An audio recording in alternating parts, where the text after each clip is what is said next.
Hello students, welcome back to STBG academy. मैं आपका आचार्य मयंक वापस आ गया हूँ आपके लिए कुछ नई नई चीज़ें लेके। तो चलिए देखते हैं बेटा, आज अपन AMU 11th एंट्रेंस के लिए PYQs करने वाले हैं और कौन सा चैप्टर अपन लेने वाले हैं उसके बारे में डिस्कस करते हैं। मेरा नाम है पार्थ अग्रवाल। मैंने AMU बीटेक के अंदर 79 रैंक सिक्योर करी है। तो मेरी इस प्रिपरेशन जर्नी में एक बुक ने मेरा बहुत हेल्प किया जिसका नाम है AMU कैप्सूल। इस बुक में 2011 से लेकर 2024 तक की चैप्टर वाइज PYQ अवेलेबल है। तो मेरे को ढूंढना नहीं पड़ा कहीं भी कि कौन से चैप्टर के PYQ आए हैं, कौन से PYQ मेरे को करने हैं। मेरा नाम साइशा वाशले है और जैसा कि सर ने अभी बताया कि मेरी इस साल AMU में ऑल इंडिया रैंक 132 आई है। जैसे कि हर एग्जाम के लिए PYQs तो मस्ट होते ही हैं, तो मैंने PYQs को फॉलो अप करने के लिए AMU कैप्सूल करके एक बुक आती है, बहुत अच्छी बुक है, बहुत रेलेवेंट क्वेश्चंस हैं और आपको जब पेपर आप दे रहे होंगे तो आपको लगेगा अरे यार ये क्वेश्चन पेपर रखा करना, तो मतलब काफ़ी रेलेवेंट क्वेश्चन आप भी बहुत से PYQs को प्रैक्टिस कर सकते हैं। और इस किताब ने मेरी बहुत हेल्प करी। ये बुक लिटरली बहुत ज़्यादा हेल्पफुल है आपके प्रिपरेशन के दौरान और मैं इस बुक को 5 आउट ऑफ 5 रेट करना चाहता हूँ।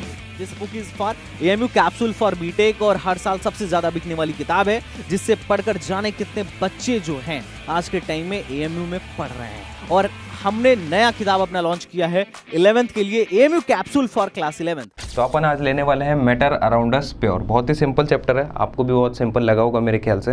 वैसे 9th और 10th में सारे ही सिंपल है मेरे भाई, है ना। तो अगर मैं पढ़ाऊँगा तो बहुत ही ईजी लगेंगे तुझे। तो आगे देखते हैं अपन, बिना समय बर्बाद किए अपन सीधे क्वेश्चंस पे चलते हैं। The liquid mixture which distil with a change in composition are called. तो अपन को ऑप्शंस दे रखे हैं azeotropic mixture, equilibrium mixture, zeotropic mixture और नॉन इक्विलिब्रियम मिक्सचर। तो पहली बात बेटा, एजियोट्रॉपिक मिक्सचर के बारे में मैं आपको थोड़ा सा बता देता हूँ कि एक ऐसे मिक्सचर हैं। फॉर एग्जांपल देखते हैं, वाइट कलर ले लें क्योंकि ब्लैक पे तो वाइट ही लगेगा। तो देखिए, मान लेते हैं ये कंटेनर है मेरे पास, है ना। मैंने इसमें एक सॉल्यूशन डाल रखा है जिसमें सॉल्यूट भी मिला हुआ है ना। इसमें क्या मिला हुआ है? सॉल्यूट भी मिला हुआ है और क्या हो गया? सॉल्वेंट भी हो गया, राइट। आपको सॉल्यूट और सॉल्वेंट मतलब पता होगा। अब क्या होगा बेटा कि जब मैंने इन दोनों को मिक्स किया ना, इस सॉल्वेंट में एक सॉल्यूट मिक्स कर दिया तो ये क्या बन गया मेरे पास? सॉल्यूशन बन गया, राइट। क्या बन गया? सॉल्यूशन बन गया, है ना। अब ये सॉल्यूशन इक्विलिब्रियम अटेंड करने पर कुछ ना कुछ वेपर्स रिलीज करेगा, राइट। कुछ वेपर में भी बदलेंगे, कुछ मॉलिक्यूल वेपर में जाएंगे, कुछ मॉलिक्यूल लिक्विड में भी आने की टेंडेंसी रखेंगे, राइट। तो कुछ वेपर प्रेशर भी बनेगा इधर। क्या बनेगा इधर? वेपर प्रेशर बनेगा, राइट। तो वेपर्स भी होंगी। वेपर प्रेशर कब बनेगा? जब वेपर्स होंगी। और इधर मेरे पास क्या है? लिक्विड है। समझ में आ रहा है? तो अब एक बात बताइए कि मैंने कुछ अमाउंट का लिक्विड लिया तो थोड़ा अमाउंट लिक्विड का या कुछ अमाउंट लिक्विड का किस में चला जाएगा? वेपर्स में चला जाएगा। और वेपर्स में चले जाने के बाद देखिए, ये कंटेनर है। अच्छा, मान लेते हैं ये वेपर्स बन गई, राइट। ये वेपर्स बन गई तो ये वेपर, ये जो पार्टिकल्स हैं ये क्या करेंगे? फोर्स एग्जस्ट करेंगे या फिर प्रेशर लगाएंगे किस पर? कंटेनर्स की वॉल पर। और इसी को अपन क्या बोलते हैं? वेपर प्रेशर बोल देते हैं। क्या बोल देते हैं? वेपर प्रेशर बोल देते हैं। समझ में आया? तो अब देख, एजियोट्रॉपिक मिक्सचर मतलब क्या है कि मैंने लिक्विड लिया, लिक्विड का कुछ कंपोजिशन था। क्या बोल रहा हूँ? लिक्विड लिया, लिक्विड का कुछ कंपोजिशन था। कुछ लिक्विड किस में कन्वर्ट हो गया? वेपर में कन्वर्ट हो गया। तो उसका भी कुछ कंपोजिशन आएगा। कंपोजिशन मतलब क्वांटिटी मान ले तो एक तरीके से। तो ऐसा पॉइंट जब लिक्विड का कंपोजिशन और वेपर का कंपोजिशन सेम रहता है उसको अपन क्या बोलते हैं? एजियोट्रॉपिक मिक्सचर बोलते हैं। क्या बोलते हैं? एजियोट्रॉपिक मिक्सचर बोलते हैं। मतलब वेपर कंपोजिशन और लिक्विड कंपोजिशन दोनों कैसे होते हैं? Vapour composition equals to liquid composition बोल सकता हूँ कि लिक्विड में जितना भी कंपोजिशन है उतना ही कितना चला जाता है? वेपर में चला जाता है। तो ऐसा अगर तुझे वैसे समझ में आया तो सिंपल समझ ले कि मैंने मान लेते हैं ये 5 मोल लिया था, तो ये 5 मोल में से मान लेते हैं 2.5 मोल लिक्विड में रह गया, 2.5 मोल किस में चला गया? वेपर में चला गया। तो दोनों बराबर हो गए ना। तो उसको अपन क्या बोलेंगे? एजियोट्रॉपिक मिक्सचर बोलेंगे। और एजियोट्रॉपिक मिक्सचर का उल्टा कि अगर वेपर कंपोजिशन और लिक्विड कंपोजिशन दोनों अलग अलग हैं तो उसको अपन क्या बोलेंगे? जियोट्रॉपिक मिक्सचर बोलेंगे। क्या बोलेंगे? जियोट्रॉपिक मिक्सचर बोलेंगे। तो liquid mixture which distil with a change in compositions are called zeotropic mixtures. समझ में आया? चलते हैं आगे। The presence of double layer in colloids accounts for. तो पहले तो ये देखिए कि मान लीजिए कोई भी कोलाइड है। कोलाइड के बारे में जानते हैं आप, 3 तरह के सॉल्यूशन अपन ने पढ़े हैं, ट्रू सॉल्यूशन, कोलाइड और सस्पेंशन, राइट। इसके बारे में मैं थोड़ा सा आगे बताऊंगा आपको इन तीनों के बारे में डिटेल में। अभी मेन चीज़ें देख लेते हैं अपन। अब देखिए, ये जो कोलाइड है ना, इसके अंदर कुछ चार्ज पार्टिकल्स हैं। क्या है? कुछ चार्ज पार्टिकल्स हैं। फॉर एग्जांपल मैं मान लेता हूँ कि एक पार्टिकल है ऐसा, ये रहा वो, कैसा माना मैंने, कैटायन माना। तो इस कैटायन को मान लीजिए स्टेबल करना है मुझे, स्टेबल करने के लिए मुझे क्या लाना पड़ेगा, नेगेटिव आयन लाना पड़ेगा क्या, क्या मुझे नेगेटिव आयन लाना पड़ेगा क्या। तो ये जो चार्ज है, चार्ज की वजह से हमेशा क्या डेवलप होता है मेरे भाई, पोटेंशियल डेवलप होता है। जहाँ भी तुझे चार्ज नाम दिखेगा वहाँ तुझे कई बार पोटेंशियल सुनने को मिल जाएगा, क्योंकि चार्ज है तो ऑब्वियसली पोटेंशियल भी डेवलप होगा ही। तो पोटेंशियल डेवलप हो जाएगा, पोटेंशियल डेवलप हो रहा है तो पोटेंशियल डिफरेंस आने पर इलेक्ट्रिसिटी भी जनरेट होती है। तो सीधी बात है कि double layer in colloids accounts for electrical properties, मतलब ये एक ऐसी लेयर बनाता है जहाँ पर क्या होता है, एक ऐसी लेयर बना देगा ये जहाँ पर क्या हो जाएगा, पॉजिटिव नेगेटिव भी आ सकते हैं। पॉजिटिव नेगेटिव आने के बाद एक पोटेंशियल डिफरेंस जनरेट हो जाएगा और वो क्या प्रॉपर्टीज़ शो करेगा, इलेक्ट्रिकल प्रॉपर्टीज़ शो करेगा। समझ में आया? चलते हैं आगे, ये याद रखिएगा आप लोग। Which of the following has minimum flocculating power. तो पहली बात तो मैं आपको फॉक्यूलेटिंग मतलब बताता हूँ। मान लीजिए ये कोलॉइड है कोई, इसके अंदर कुछ कैटायंस हैं, इनके अंदर क्या है, कुछ कैटायंस है मान लेता हूँ। अब मुझे क्या करना है, कुछ इसमें ऐसा मिक्स करना है, कुछ ऐसा डालना है इसमें कि ये इन पॉजिटिव आयंस को न्यूट्रल कर दे। अब जैसे ये पॉजिटिव आयंस न्यूट्रल होंगे ना, ये सॉल्यूशन में से बाहर आने की कोशिश करेंगे। क्या बोल रहा हूँ मैं, ये सॉल्यूशन में से बाहर आने की कोशिश करेंगे। तो मैं इनमें ऐसा कैसा आयन डालूँ बताइए, नेगेटिव आयन ही डालूंगा, कंफर्म है। क्या डालूंगा, नेगेटिव आयन डालूंगा। अगर नेगेटिव आयन है तो क्या डालूंगा, पॉजिटिव आयन डालूंगा, राइट। क्या डाल दूंगा, पॉजिटिव आयन। अब एक बात बताइए कि मान लीजिए ये सारे की सारी चीज़ें मैं डाल रहा हूँ, है ना। ये बोल रहा है कि फॉक्यूलेटिंग पावर बताइए, मिनिमम फॉक्यूलेटिंग पावर मतलब न्यूट्रल करने की क्षमता मान लीजिए आप, मोटा मोटा ऐसा मान लीजिए। तो आप खुद ही बताइए कि जितना ज़्यादा चार्ज होगा, मान लीजिए नेगेटिव आयन है इसके अंदर, तो पॉजिटिव आयन पर जितना ज़्यादा चार्ज होगा वो उसको उतना ही ज़्यादा फॉक्यूलेट कर पाएंगे, मतलब सेटल डाउन कर पाएंगे या फिर सॉल्यूशन में से बाहर निकाल पाएंगे, है ना। तो जितना ज़्यादा चार्ज होगा उतना ही ज़्यादा फॉक्यूलेटिंग पावर होगी। तो चार्ज किसका ज़्यादा है सबसे, Pb+4 का चार्ज सबसे ज़्यादा है। उसके बाद एल्यूमिनियम का चार्ज है, उसके बाद बेरियम का चार्ज है, उसके बाद सोडियम का चार्ज है, राइट। तो फॉक्यूलेटिंग पावर सबसे ज़्यादा किसकी हो गई, जिसके पास चार्ज सबसे ज़्यादा है। तो सीधी बात की फॉक्यूलेटिंग पावर डायरेक्टली प्रोपोर्शनल टू कैसा हो जाएगा, मोर चार्ज। जितना चार्ज, या तो चार्ज बोल दीजिए या फिर वैलेंसी बोल दीजिए, चार्ज ऑन आयन बोल दीजिए, चार्ज ऑन आयन। तो जितना ज़्यादा चार्ज होगा उतनी इसकी टेंडेंसी ज़्यादा है कि ये किसी भी नेगेटिव आयन को फॉक्यूलेट ज़्यादा करेगा। क्यों, क्योंकि इसके पास चार्ज ज़्यादा है। तो मिनिमम पूछ रहा है मेरे से, तो मिनिमम किसका हो जाएगा, सोडियम+1 का हो जाएगा मेरे भाई, right. The components of the colloidal solution of shaving cream. तो पहले तो ये समझिए कि डिस्पर्स फेज क्या होता है, डिस्पर्स्ड फेज क्या होता है। तो डिस्पर्स्ड फेज और डिस्पर्स्ड मीडियम मतलब क्या होते हैं ये देख लेते हैं अपन, है ना। उसके बाद देखते हैं क्या पूछ रहा है, डिस्पर्सिंग मीडियम। तो डिस्पर्स फेज तो वो होता है जो मिलाया जाता है। क्या बोल रहा हूँ मैं, डिस्पर्स फेज वो होगा जो मिलाया जाएगा, या मोटा मोटा आप ऐसा मान लीजिए सॉल्यूट हो जाएगा, ठीक है। और डिस्पर्सिंग मीडियम क्या हो जाएगा, जिसमें मिलाया जाएगा। क्या बोल रहा हूँ, डिस्पर्स फेज मतलब जिसको मिलाया जा रहा है, डिस्पर्सिंग मीडियम मतलब जिसमें मिलाया जा रहा है। तो ये क्या हो जाएगा मेरे ख्याल से, सॉल्वेंट हो जाएगा ना। अब अपन को पता करना है कि शेविंग क्रीम अगर बन रही है तो उसमें क्या सॉल्यूट मिलाया गया है और क्या सॉल्वेंट मिलाया गया है, या फिर कौन कम मात्रा में है और कौन ज़्यादा क्वांटिटी में है। तो बताइए शेविंग क्रीम आपको कैसी नज़र आती है, ऐसी नज़र नहीं आती कि थोड़ी सी ऐसे फोम टाइप, मतलब है झाग वाग से बनाते हैं। तो लिक्विड कौन होता है, इसमें सॉल्वेंट होता है, लिक्विड सॉल्वेंट होता है, और इसमें क्या होता है, गैस होती है मेरे भाई। समझ में आ रहा है। तो क्या हो जाएगा ऑप्शन, लिक्विड और गैस वाला हो जाएगा। डिस्पर्स फेज, डिस्पर्स मीडियम, क्या क्या ऑप्शन क्या क्या दे रखे हैं चेक कर लेते हैं एक बार, ऑप्शन चेक कर लेते हैं अपन एक बार।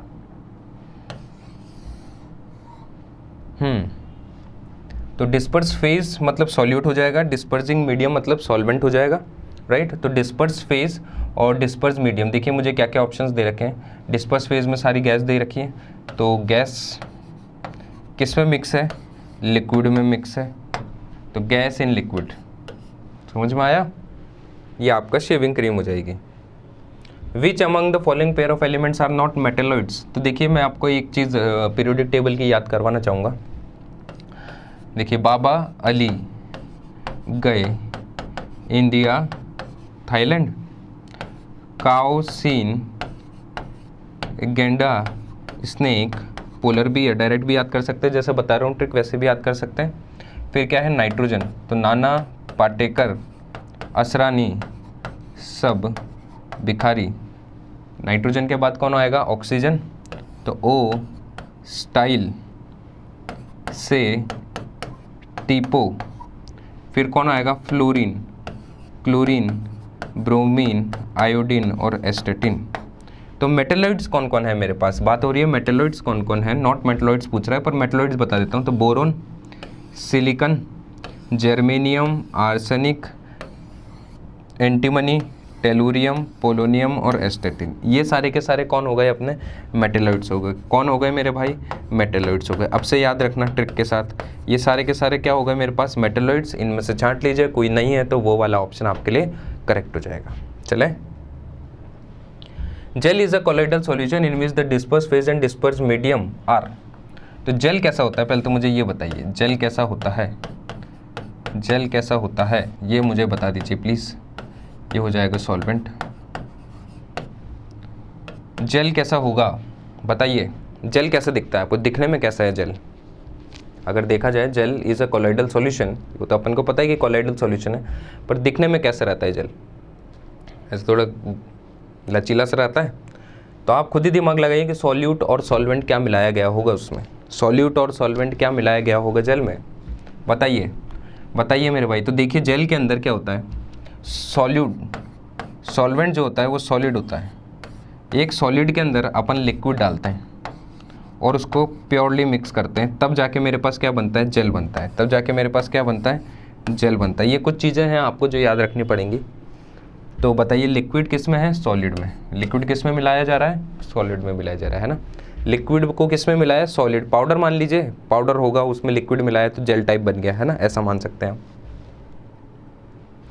Butter is an example of gel, butter is an example of gel. अभी बताया कि किसको किस में मिला रहे हैं, लिक्विड इन सॉलिड, है ना। कि सर हमको तो समझ भी नहीं आ रहा कि लिक्विड इन सॉलिड क्या है।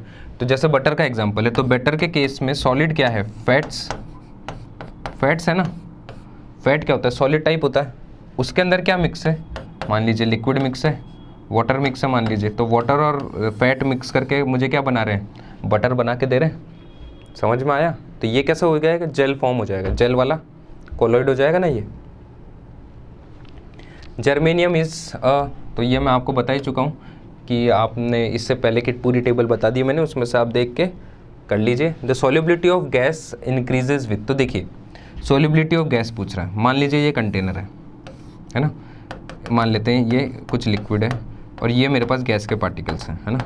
अब मैं आपसे बोलूँ कि ये जो गैस के पार्टिकल्स हैं इसको मुझे लिक्विड में मिक्स करना है ना, सॉल्युबल करना है। कैसे करेंगे, क्या मैं टेम्परेचर बढ़ाऊँ क्या, खुद ही सोचिए, खुद ही दिमाग लगा के देख लीजिए। देखिए गैस के पार्टिकल्स के पास काइनेटिक एनर्जी पहले से ही ज़्यादा होती है। अगर मैं इसको टेम्परेचर दूंगा तो इसकी काइनेटिक एनर्जी और बढ़ जाएगी और ये फिर सॉल्युबल नहीं होगा, इधर उधर भागेंगे तो सॉल्युबल कैसे होंगे, राइट। तो सबसे पहली कंडीशन मुझे क्या करना पड़ेगा, टेम्परेचर कम करना पड़ेगा। जैसे ही मैं टेम्परेचर कम करूँगा इनकी काइनेटिक एनर्जी कम होगी तो ये धीरे धीरे मूव करेंगे। पहले जल्दी जल्दी मूव कर रहे थे, अब थोड़ा सा धीरे धीरे मूव करेंगे, धीरे मूव करेंगे। फिर एक बात बताइए, प्रेशर बढ़ाऊँ या फिर कम करूँ। अगर मैं प्रेशर कम करूँगा, अगर मैं प्रेशर कम करता हूँ तो ये वापस इधर उधर फैलने लग जाएंगे।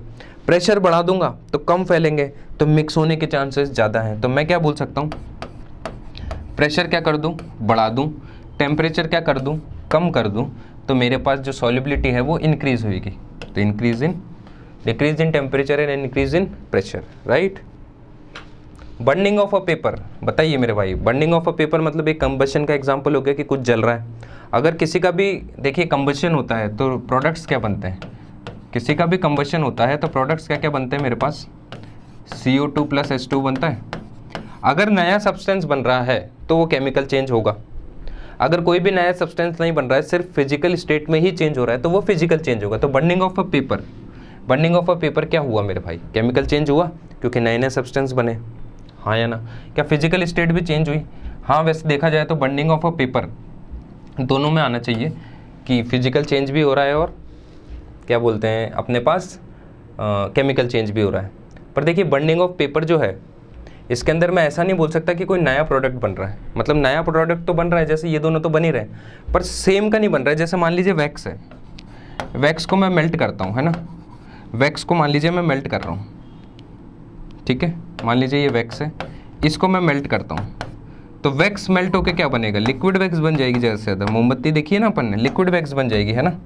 तो इसमें कोई केमिकल चेंज हुआ क्या? कोई भी केमिकल चेंज नहीं हुआ। क्यों नहीं हुआ? इसलिए चेंज नहीं हुआ क्योंकि ये तो सिर्फ स्टेट चेंज हुआ, ये सॉलिड था और ये किस में चेंज हो गया, लिक्विड में चेंज हो गया। तो ये कैसा प्रोसेस है, ये फिजिकल चेंज है, ये केमिकल चेंज नहीं है। तो बर्निंग ऑफ अ पेपर मुझे लग रहा है कि ये केमिकल चेंज है। क्यों केमिकल चेंज है?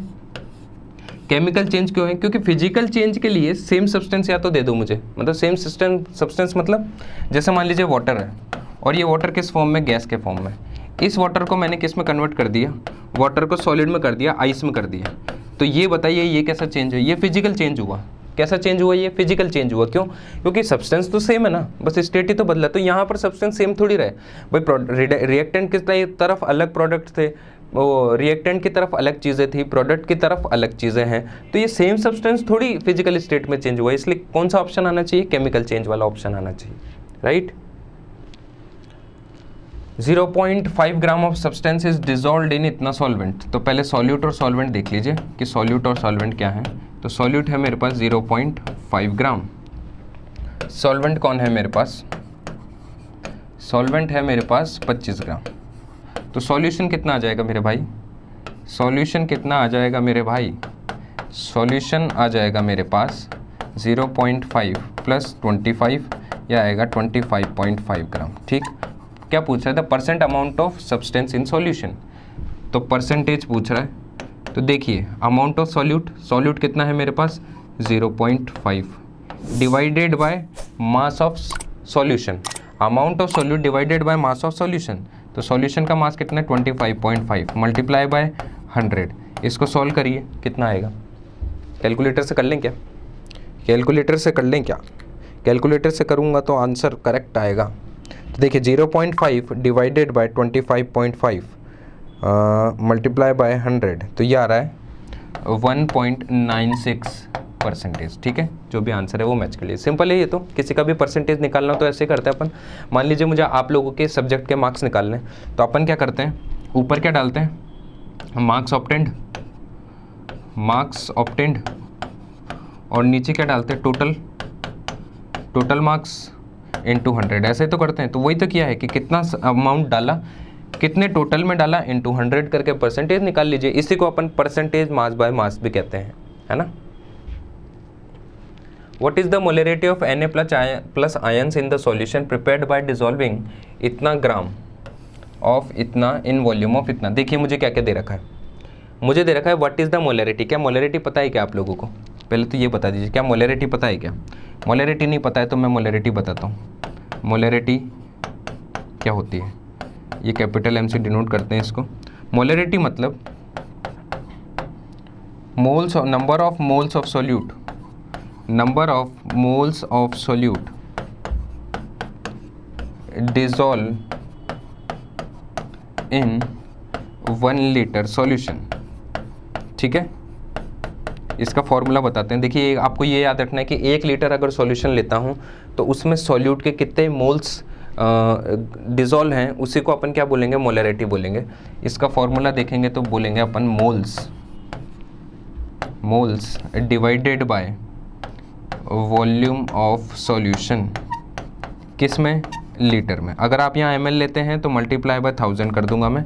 इसको भी देख लेते हैं। Moles divided by volume of solution, मान लीजिए ml में ले लिया मैंने, तो फिर किससे मुझे मल्टीप्लाई करना पड़ेगा लीटर बनाने के लिए? 1000 से मल्टीप्लाई कर। ये तो मोलैरिटी हो गई, है ना। ये क्या हो गई मेरे पास? मोलैरिटी। ठीक है, अब एक बात खुद ही देखिए आप कि मोलैरिटी को कैपिटल एम से डिनोट करते हैं। तो मोलैरिटी और या नीचे क्या है? Volume of solution. तो इन दोनों को मैं मल्टीप्लाई करूँगा तो मेरे पास क्या निकल के आएगा? क्या मोल्स निकल के आएगा क्या? Molarity multiply by volume. देखिए इस क्वांटिटी को मैंने इधर ले जाके मल्टीप्लाई कर दिया वॉल्यूम को, है ना, वॉल्यूम को कर दिया। तो ये मुझे क्या दे रहा है? मोल्स दे रहा है ना। देखिए क्या दे रहा है? मोल्स। ये भी आप याद रखिए, ये काम आ सकता है ना। सॉल्व करने के लिए। अब सॉल्व करेंगे अपन, इसको रब कर देते हैं। ये नोट डाउन कर लीजिएगा आप डेफिनेशन, और ये समझ के रखिए क्योंकि ऐसे क्वेश्चन ये 11th एंट्रेंस के एग्जाम में पूछ रहा है, मोलैरिटी के भी पूछ रहा है, मोलैलिटी के भी पूछ रहा है और नॉर्मेलिटी के भी पूछ रहा है, ठीक है। तो अभी देखते हैं अपन, एक सेकेंड। चलिए, तो देखिए क्या पूछ रहा है ये, मुझे आयंस पूछ रहा है इसमें, तो इसका मुझे 142 होगा शायद, मॉलिक्यूलर वेट कितना होगा 46, और 46 और 32 और 64, तो 10 12 1 9 10 14 142 आ रहा है ना। तो इसका मॉलिक्यूलर वेट आया मेरे पास 142। तो सबसे पहला काम मैं मोल्स निकाल लूँ क्या, इसके मोल्स निकाल लूँ क्या, तो मोल्स निकाल लीजिए। मोल्स ऑफ Na2SO4 मोल्स निकाल लेते हैं अपन, तो 0.550 डिवाइडेड बाय 142, ये क्या आ गया मेरे पास, इसके मोल्स आ गए। ये क्या आ गया, मोल्स आ गए मेरे भाई। अब क्या करना है, मोल्स तो आ गए सर। देखिए मुझसे क्या पूछ रहा है, मोलैरिटी ऑफ Na+। तो सबसे पहले तो किसी कंपाउंड में किसी भी आयन के बारे में पूछे तो उस आयन के मोल्स निकाल लीजिए। सिंपल, क्या निकाल लेंगे अपन, मोल्स निकाल लेंगे। अब आयंस में मोल्स कैसे निकालते हैं सर, तो इसका भी बता देता हूँ। देखो मान लो 1 मोल Na2SO4 है अपने पास, है ना। तो मैंने आपसे पूछा कि Na+ आयंस कितना है। अगर 1 मोल की बात हो रही है तो 1 मॉलिक्यूल की नहीं। अगर मैंने आपसे बोला कि 1 मॉलिक्यूल Na2SO4 है तो मैं बोलूँगा 2 एटम सोडियम है, 1 एटम सल्फर है, 4 एटम किसके हैं, ऑक्सीजन है। पर अगर मैंने आपसे बोला 1 मोल Na2SO4 है तो अंदर की जो क्वांटिटीज़ होंगी वो भी किस में कंसीडर की जाएंगी, मोल्स में कंसीडर की जाएंगी। तो देखिए 2 मोल Na+ आयन है, 1 मोल सल्फर है और 4 मोल ऑक्सीजन है। ऐसे ऐसे काउंट करते हैं, राइट, ऐसे काउंट कर लिया अपन ने। अब देखिए आगे देखते हैं क्या पूछ रहा है ये, है ना, उस अकॉर्डिंग बिल्कुल चलेंगे अपन।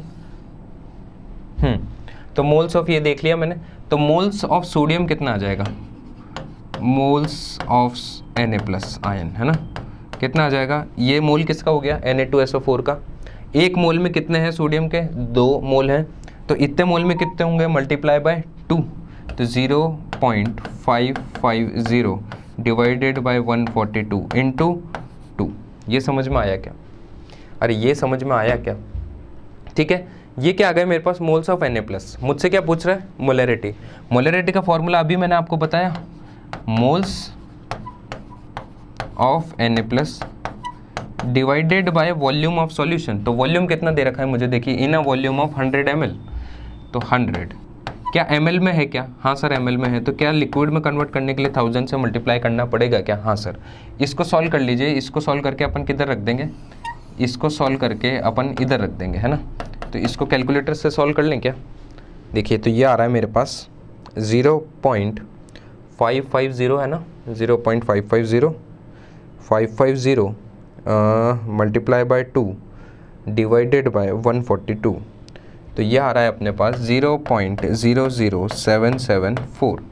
इसको इधर ले जाके रखते हैं, 2 0 से 2 0 कैंसिल आउट करते हैं, तो अपने पास आ रहा है 0.077। ये वाला आंसर आ रहा है मेरे भाई, कर लेंगे, समझ में आया। तो ये वाला ऑप्शन करेक्ट हो जाएगा। चलिए आगे चलते हैं। The टिंडल effect is observed in milk. The टिंडल effect is observed in milk, क्यों, क्योंकि मिल्क क्या है, कॉलॉइड है। इसके बारे में भी बता देता हूँ, ट्रू सॉल्यूशन, क्योंकि बताना ही है मुझे बाद में भी। ट्रू सॉल्यूशन, कॉलॉइड और सस्पेंशन के बारे में देख लेते हैं ना। देखिए क्या होता है बेटा कि ये 3 तरीके के सॉल्यूशन है मेरे पास, और ये सॉल्यूशन किस बिहाव पर ये सॉल्यूशन बनाए गए हैं कि इनके अंदर जो सॉल्यूट के पार्टिकल्स हैं उनका साइज़ कितना है, उस अकॉर्डिंग ये सॉल्यूशन डिवाइड किए गए हैं, और इनकी प्रॉपर्टीज़ भी अलग अलग शो करते हैं क्योंकि उन पार्टिकल के साइज़ अलग अलग हैं।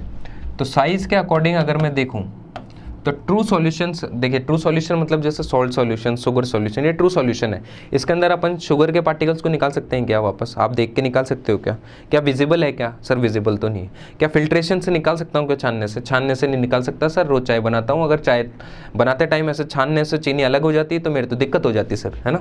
तो साइज़ कैसा है इसका, साइज़ मेरे भाई, साइज़ कैसा है इसका, साइज़ इनका बहुत ही छोटा है, साइज़ इनका बहुत ही छोटा है मेरे भाई, साइज़ कैसा हो जाएगा इनका, बहुत ज़्यादा छोटा हो जाएगा। क्या समझ में आया क्या? तो जैसे ट्रू सॉल्यूशन और इनका अगर मैं देखूँ आप लोगों के लिए, तो ट्रू सॉल्यूशन जो है इनके पार्टिकल्स की साइज़ कैसी होती है, बहुत ज़्यादा छोटी होती है। उसके बाद कोलाइड की थोड़ी सी ज़्यादा होती है और उसके बाद इनकी और ज़्यादा होती है, राइट। तो जैसे साइज़ है मान लीजिए 10 एंगस्ट्रॉम तक की साइज़ है, तो इसका जो साइज़ आएगा वो 10 से 10 की पावर 3 तक चला जाएगा। और ये कितना चला जाएगा, ग्रेटर देन 10 चला जाएगा। ये क्या चला जाएगा, ग्रेटर देन 10 चला जाएगा। ये समझ में आया आप लोगों के, ग्रेटर देन 10 चला जाएगा। हाँ मेरे भाई, तो क्या हो जाएगा, देखिए एंगस्ट्रॉम में, ये आपको याद रखना कि ये एंगस्ट्रॉम में एनसीईआरटी में किसी और यूनिट में भी दे सकता है। ये सारा का सारा किस में है, एंगस्ट्रॉम के अंदर है ना। तो साइज़ कैसे बोलेंगे कि अगर ट्रू सॉल्यूशन है तो ट्रू सॉल्यूशन के अंदर 10 एंगस्ट्रॉम से कम की साइज़ रहेगी, कोलॉइड के अंदर 10 से 10 की पावर 3 के एंगस्ट्रॉम की साइज़ रहेगी, और 10 की पावर 3 एंगस्ट्रॉम से ऊपर वाला रहेगा तो क्या रहेगा, सस्पेंशन रहेगा, राइट। अच्छा, विजिबिलिटी की बात करें तो विजिबिलिटी की बात करें तो ये तो विजिबल होता ही नहीं है मेरे भाई। क्या इसके पार्टिकल्स विजिबल होते हैं क्या, नहीं होते मेरे भाई। क्या इसके पार्टिकल्स विजिबल होते हैं क्या, इसके विजिबल नहीं है, मतलब इसके नेकेड आई से विजिबल नहीं है। तो मैं इसके लिए लिख देता हूँ नॉट बाय नेकेड आइज, ठीक है, पर माइक्रोस्कोप से देखे जा सकते हैं। और ये यस विजिबल, क्लियरली विजिबल कैसे, अब इसका एग्जांपल दूंगा तो आपको समझ में आ जाएगा। एग्जांपल भी दे देते हैं। एग्जांपल अगर मैं दूं तो सॉल्ट सॉल्यूशन, शुगर सॉल्यूशन हो सकता है। कोलॉइड में कौन कौन आ जाएगा, कोलॉइड में देखिए कौन कौन आता है, मिल्क आता है और ब्लड आता है। इधर कौन कौन आ जाएगा, चॉक वाटर आ जाएगा। चॉक क्या करती है, या फिर मड वाटर आ जाएगा। ये सब क्या करते हैं, जैसे मड वाटर लिया मैंने, पानी में मिट्टी को मिला दिया तो मिट्टी थोड़ी देर बाद सेटल डाउन हो जाएगी, तो सस्पेंशन में वो चीज़ें दिखती हैं अपन को और वो सेटल डाउन भी हो जाती है ना। चॉक वाटर भी वैसे ही है। पर मिल्क और कोलॉइड, मिल्क ब्लड ये सब क्या है, ये कोलॉइड है, जो अपन को वैसे दिखते नहीं है नज़र से, पर अपन को माइक्रोस्कोप पे दिख सकते हैं। अच्छा जी, ये जो टिंडल इफेक्ट होता है ना, वो टिंडल इफेक्ट डिपेंड किस पे करता है कि इनके साइज़ के पे डिपेंड कर रहा है। तो ट्रू सॉल्यूशन की साइज़ इतनी छोटी होती है कि वो लाइट को स्कैटर नहीं कर पाते। टिंडल इफेक्ट होता कैसे, scattering of light by the particles, कि जो भी पार्टिकल्स है उनसे लाइट टकरा के स्कैटर हो रही है और टिंडल इफेक्ट बना रही है। तो इधर तो हो नहीं पाएगा टिंडल इफेक्ट, इधर हो जाता है और कई बार इधर भी हो जाता है। तो हो भी सकता है और नहीं भी हो सकता, मे और मे नॉट भी, ठीक है, डिपेंड करेगा सॉल्यूशन पे। तो समझ में आया। तो कोलॉइड क्या करते हैं, टिंडल इफेक्ट शो करते हैं। इसने पूछा था टिंडल effect is observed in milk, direct याद रखेंगे ये एग्जांपल। समझ में आया आप लोगों के। तो 14 वाला देखते हैं, smoke is an example of. तो स्मोक के अंदर अपन क्या बोल देंगे कि स्मोक बन कैसे रहा है। देखिए पॉल्यूशन है और इसका मतलब डस्ट पार्टिकल्स या फिर कोई भी केमिकल के पार्टिकल्स हल्के हल्के होंगे। तो ये जो पार्टिकल्स होते हैं वो किस फॉर्म में रहते हैं, सॉलिड फॉर्म में रहते हैं। और ये किस में मिक्स है बताइए, एयर में मिक्स है। एयर मतलब गैस में मिक्स है, राइट। तो ये क्या हो जाएगा, solid plus gas. Solid plus gas, gas को आप एयर बोल लीजिए क्योंकि स्मोक के केस में एयर होता है वो। तो क्या हो जाएगा, एरोसॉल। याद रखिए एरोसॉल, याद रखेंगे क्या हो जाएगा, aerosol. The solution contain 40 gram of common salt in. तो देखिए कॉमन सॉल्ट ये तो हो गया सॉल्यूट, ये हो जाएगा मेरे पास सॉल्वेंट। मुझसे पूछ रहा है concentration in terms of mass by mass. तो परसेंटेज मास बाय मास क्या होता है, मास ऑफ सॉल्यूट। तो सॉल्यूट का मास कितना है मेरे भाई, सॉल्यूट का मास है 40 डिवाइडेड बाय सॉल्वेंट। पर नीचे तो क्या आता है, सॉल्यूशन आता है, मास ऑफ सॉल्यूशन। या तो मैं फॉर्मूला लिख दूं परसेंटेज का, मास बाय मास का, percentage mass by mass, mass of solute upon mass of solution into 100, यही होता है। तो 40 और ये 320 प्लस 40 इंटू 100, ये हो जाएगा। तो ये आएगा 40 डिवाइडेड बाय 360 इंटू 100। तो ये अपन ने कैंसिल आउट किया, 4 से ये किया 9 में, तो मेरे पास आएगा 100 डिवाइडेड बाय 9, कितना आएगा मेरे भाई, 11 पॉइंट समथिंग आएगा ना भाई। 10 में तो 90 आ रहा है, 99 में 11 पॉइंट आ रहा है, तो ये वाला ऑप्शन हो जाएगा। The presence of double layer of colloid, ये आपको बता ही दिया इलेक्ट्रिकल प्रॉपर्टीज़ की वजह से होती है। विच of the following shows Tyndall effect, ये भी मैंने आपको बता दिया, मिल्क टिंडल इफेक्ट करता है ना। कॉलॉइड इज, अब देखिए एक चीज़ और देखिए, कॉलॉइड क्या है। देखिए कॉलॉइड दिखने में कैसा है, दिखने में दिखेगा तो होमोजीनियस, मतलब मिक्स दिखेगा। आप खुद ही देखिए, दूध दिखेगा तो कैसा दिखेगा, मिल्क दिखेगा तो कैसा दिखेगा, होमोजीनियस, क्या सब कुछ मिक्स अच्छे से। पर रियलिटी में होता क्या है, हिट्रोजीनियस। तो colloid is, the colloid is heterogeneous but looks like homogeneous। ठीक है, तो मैं ऐसा बोलने पर क्या हो गया, ये हेट्रोजीनियस मिक्सचर हो गया। पर ऑप्शन में सॉल्यूशन भी दे रखा है यार, वो तो मान गया मैं कि ये है तो एक तरीके का सॉल्यूशन है, ट्रू सॉल्यूशन कॉलॉइड और सस्पेंशन है तो एक तरीके के सॉल्यूशन ही।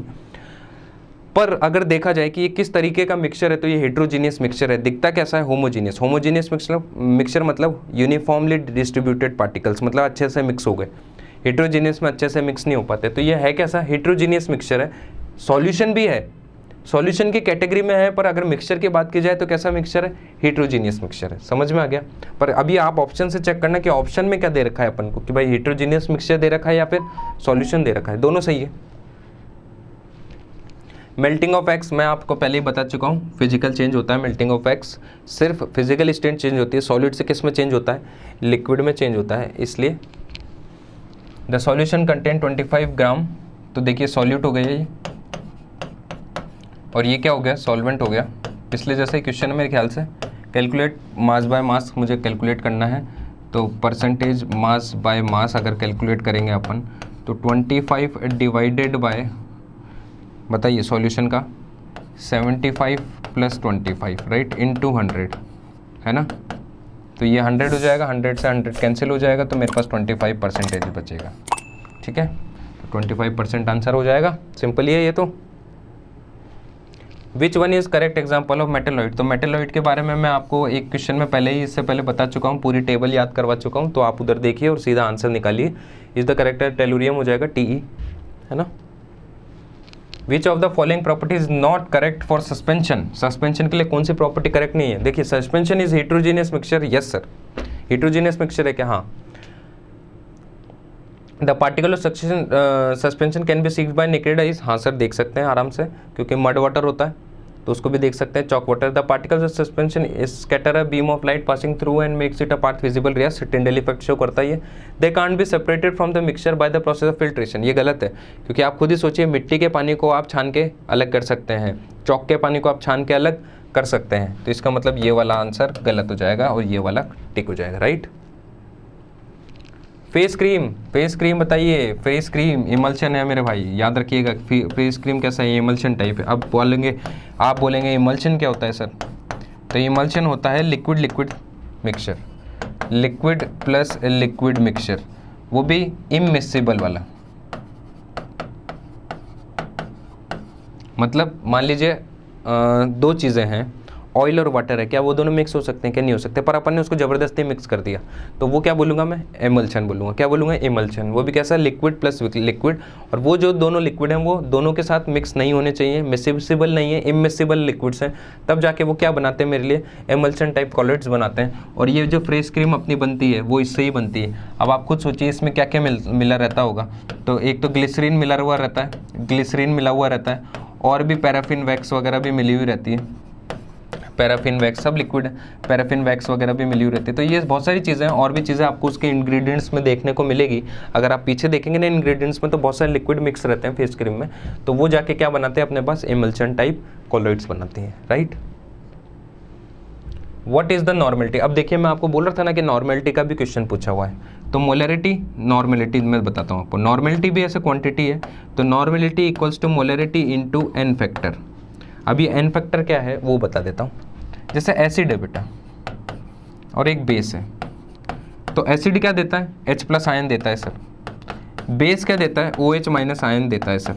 तो जितने H+ आयन एसिड दे सकता है वही उसका एन फैक्टर हो जाएगा, सीधी बात। तो मान लेते हैं HCl है, HCl के लिए एन फैक्टर कितना, 1, H2SO4 के लिए एन फैक्टर कितना, 2, H3PO4 के लिए एन फैक्टर कितना 3, क्यों? क्योंकि 3 हाइड्रोजन दे सकता है, 2 हाइड्रोजन दे सकता है, 1 हाइड्रोजन दे सकता है, राइट। बेस के लिए बताइए NaOH कितने OH माइनस दे सकता है 1, तो इसका एन फैक्टर कितना हो जाएगा 1। और देख लीजिए MgO2 OH ट्वाइस, तो ये कितने OH माइनस दे सकता है 2, तो इसका एन फैक्टर कितना हो जाएगा 2। अब मुझे ये रिएक्शन देख के बता दीजिए आपके कितने एन फैक्टर आएगा इसका, मतलब H3PO4 है ना, तो इधर 3 लगा दीजिए, H3PO4 है। रिएक्शन के अकॉर्डिंग बताना मुझे, रिएक्शन के अकॉर्डिंग। ये तो जनरलाइज केस हो गया कि डायरेक्टली कोई पूछ ले कि H2SO4 का एन फैक्टर कितना है, तो अपन कितना बता देंगे डायरेक्टली, जनरलाइज 2। पर रिएक्शन के अकॉर्डिंग पता चलेगा ना कि सही में कितना दिया है। तो देखिए H3PO4 किस में कन्वर्ट हुआ, HPO3, तो कितना हाइड्रोजन गायब हुए, 2 हाइड्रोजन गायब हुए, 3 थे, हैं कितने 1, 2 गायब हुए, इसका मतलब इसका एन फैक्टर कितना हुआ, अरे एन फैक्टर कितना हो गया इसका 2 हो गया। समझ में आया? देखिए अब आगे चलते हैं कि क्या पूछ रहा है।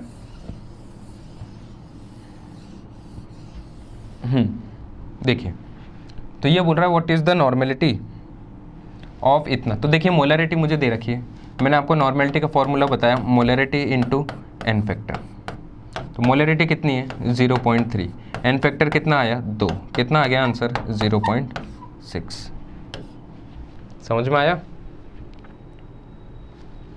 द सॉल्यूशन, तो ये देखिए सॉल्यूट, ये तो सिंपल है, ये सॉल्वेंट, मास बाय मास पूछ रहा है, परसेंटेज मास बाय मास, ये निकाल ही लेंगे, ऐसे बहुत सारे क्वेश्चन कर लिए अपन ने बेटा। तो ये 520 + 20 है ना, इंटू 100, यही होगा। तो ये हो जाएगा 20 डिवाइडेड बाय 540 इंटू 100। सॉल्व करके बताइए कितना आएगा। सॉल्व करूं? सॉल्व कर लेते हैं, 2 मिनट लगेंगे सॉल्व करने में। तो ये 2000 है ना, डिवाइडेड बाय 540, तो 3.70 आ रहा है मेरे भाई, ये आ रहा है 3.70%। ठीक है, ये आंसर हो जाएगा आपका। सिंपल, सारे सिंपल ही लगते हैं मुझे तो। The solution react with crossed egg shells to give a gas that terms lime water milky। आप तो ये बता दीजिए मुझे, ये टर्म बार बार यूज़ होती है आपके, lime water milky, lime water milky. ऐसा कौन है जो ये लाइम वाटर को बार बार मिल्की बना रहा है? तो देखिए पहले तो ये देखिए लाइम वाटर किसको बोलते हैं। तो ये रहा मेरा भाई, ये रहा लाइम वाटर है ना, ये लाइम है, कैल्शियम हाइड्रोक्साइड स्लेट लाइम, क्या है स्लेट लाइम। अब इसमें मैं अगर CO2 बहुत देर तक पास करवाते जाता हूँ तो ये क्या होता है, कैल्शियम कार्बोनेट बनाता है। ये कैसा होता है, सॉलिड, फिर क्या बनेगा, H2O बनेगा, राइट। तो ये जो कैल्शियम कार्बोनेट बना है ये कैसा होता है, वाइट कलर का, और यही वाटर को कैसा कर देता है, वाइटिश कर देता है ना। लाइम वाटर को ये क्या कर देता है, मिल्की, मिल्की मतलब वाइट कलर का। अगर मैं CO2 पास करवाता हूँ तो ये यही बोल रहा है कि a solution react with crossed egg shells, egg shells मतलब CaCO3, calcium carbonate, give a gas that turns lime water milky. ऐसे ही गैस दे रहा है जो लाइम वाटर को मिल्की में कन्वर्ट कर रहा है, तो यही तो वो गैस है CO2। तो सॉल्यूशन कंटेंस, तो ये सॉल्यूशन किससे हुआ होगा, मतलब रिएक्शन हुआ होगा। तो देखिए CaCO3 मतलब एग शेल है ना, इसको मैंने बोल दिया egg shell. Egg shell reaction कर रहा है किससे, HCl से रिएक्शन करेगा, तो ये बनाएगा calcium chloride plus H2O plus CO2। तो ये बन गई ना वो गैस जो लाइम वाटर को क्या बनाएगी, मिल्की बनाएगी। तो देखिए आंसर क्या आ जाएगा, HCl। याद रखना इसको आप लोग।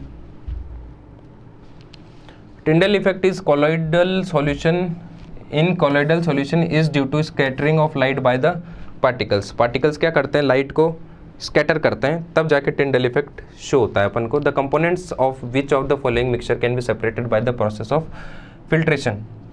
सस्पेंशन बेटा आपको बता चुका है, पूरा अच्छे से बताया था 2 सॉल्यूशन कॉलोइड और सस्पेंशन के बारे में। Blue colour of water in sea is due to reflection of blue sky in water, या फिर scattering of light by water. तो मेरे ख्याल से scattering of light by water आएगा, ये वाला नहीं आएगा, scattering of light by water आएगा। रिफ्लेक्शन तो होता ही रहता है, तो रोज होता है। A solution mixed with albuminum cell gas which turns lime water मिलके, सेम है बेटा, सेम क्वेश्चन है, HCl आंसर है इसका, है ना। और सॉल्यूशन कंटेन 50 ग्राम, इतना डायरेक्ट कर दूं क्या इसको, percentage mass by mass, solute होगा ना ये, डायरेक्ट कर दें क्या इसको, क्योंकि ऐसे 2-3 क्वेश्चन देख लिए ना अपन ने। सॉल्वेंट, तो देखिए सॉल्यूट कितना 50 डिवाइडेड बाय वाटर क्या है सॉल्वेंट, प्लस ये क्या है सॉल्यूट इनटू 100, कितना आएगा 50, और ये आ जाएगा 500 इंटू 100, तो ये आ जाएगा 10%। कितना आ जाएगा? 10%, राइट। ये आ गया 10%। ऐसे क्वेश्चन बहुत सारे कर लिए बेटा अपन ने। Salt water is an example of solution. Solution मेरे भाई सॉल्यूशन है, ये हेट्रोजीनियस मिक्सचर नहीं है, सॉल्यूशन है। तो चलिए आगे चलते हैं। तो ये आपका ख़त्म हो गया चैप्टर। बहुत बहुत धन्यवाद, बहुत बहुत शुक्रिया। तैयारी करते रहिए, सिलेक्शन प्राप्त करिए। Best of luck from my side. Thank you so much.